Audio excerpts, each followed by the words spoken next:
The memory of that long-anticipated road trip still sends chills down my spine. The time when my family and I decided to journey from our home in bustling New York City to the tranquil Great Smoky Mountains National Park in Tennessee. A refreshing contrast of towering, misty peaks and an abundance of wildlife from the hustle and bustle of city life. We set off in our dependable Chevrolet Suburban, filled with childlike excitement for the 12-hour drive that lay ahead. The trip involved stretches of tiresome driving, punctuated by nights at humble motels and small-town diners. One late night, we were far behind schedule due to an unexpected detour. My father decided to keep driving into the twilight hours to reach our next rest stop, but fatigue inevitably got the better of him. We pulled over at a seemingly peaceful rest area nestled within a dense pine forest. Having already drifted off to sleep, we all decided to spend the night in the car, parked in the desolate, dimly lit lot enclosed by the forest's haunting silhouette. I awoke sometime later, startled by an unusual noise. My body felt stiff and uncomfortable from sleeping upright. The car was in complete darkness, the only sound being the soft snoring of my younger sister.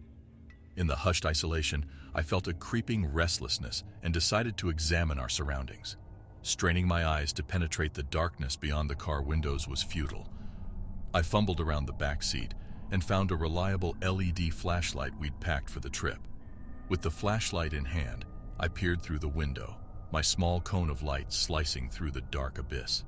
The dense forest was eerily quiet, the trees standing like silent sentinels around us.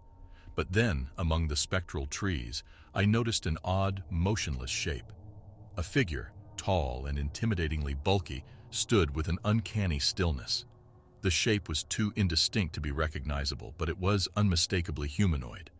My heart pounded in my chest as I continued to watch, praying for a rational explanation. As I was about to dismiss it as a figment of my weary mind, the figure turned abruptly and vanished behind the tree trunks. I gasped and dropped the flashlight in panic. Swiftly, I extinguished the light and huddled back into my seat. My makeshift coat blanket pulled tightly around me. My heart thudded loudly in the deafening silence of the car. Questions raced through my mind. Who was that? Was it a trick of light? Was it dangerous? Paralyzed by fear, I spent the rest of the night in a state of anxious anticipation, every rustle or snap from the forest amplifying my terror. As the first rays of the sun broke the night's darkness, I found my family waking up, stretching and shaking off sleep. The sunlight began to dissolve my fear, but an unease lingered in the pit of my stomach. I decided not to share my experience, perhaps out of fear of sounding paranoid, or maybe because I was not ready to relive it verbally. The rest of the drive to the Great Smoky Mountains was filled with a sense of trepidation for me, my eyes constantly darting to the forests we passed. On reaching our destination, I was momentarily distracted by the mesmerizing beauty of the mountains, the picturesque vistas, and the fascinating wildlife. However, as night fell, my fears came rushing back, and I found myself gripping the flashlight once again. As time passed, the memory of that night faded, overshadowed by new experiences and adventures. However, the memory never truly vanished. It resurfaced on dark, quiet nights, or when I found myself alone in the wilderness. Looking back, the road trip to the Great Smoky Mountains is now a medley of fond memories and eerie feelings. It was an adventure that fostered an appreciation for the enchanting beauty of the natural world and taught me that there are still mysteries that elude our understanding. To this day, I wonder what that figure was. Was it a figment of my sleepy imagination, a lost hiker, or something more sinister? I'll probably never know, but that uncanny encounter remains with me, a chilling reminder of the unknown lurking just beyond the periphery of our understanding. In the end, that road trip taught me that, while we seek explanations for the strange and mysterious, sometimes the answers remain shrouded in the shadows of the unknown.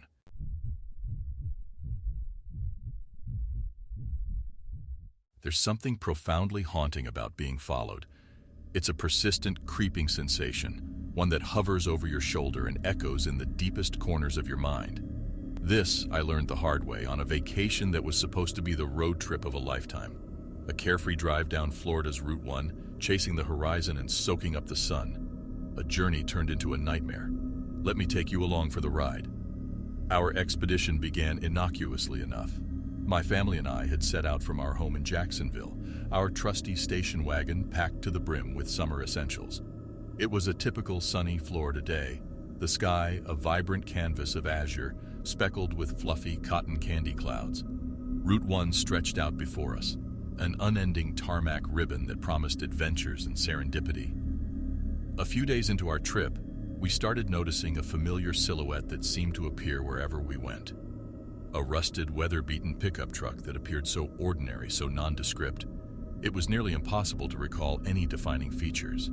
Its constant presence felt like an uncanny coincidence, but we brushed it off, attributing it to the shared route. But then, things started getting weirder. Our nights were spent at quaint roadside motels with neon signs flickering against the star-dusted Florida sky. The first odd occurrence was at a small motel in Miami.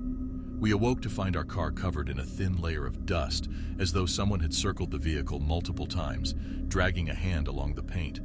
An uncanny, disconcerting feeling stirred within me, but we decided it was the result of being parked near a construction site. The first true chill pierced our vacation bubble on the way to the Keys. The rusty pickup truck was there, following at a consistent distance. A slow unease crept into our conversations, turning playful banter into whispered concerns. We pulled over at a roadside diner, hoping to escape the discomforting presence. But after we settled into the aged leather seats and started laughing again over ice-cold sodas, I noticed the truck parked across the road, idling ominously in the fading twilight. That night, we stayed at a motel in Key Largo.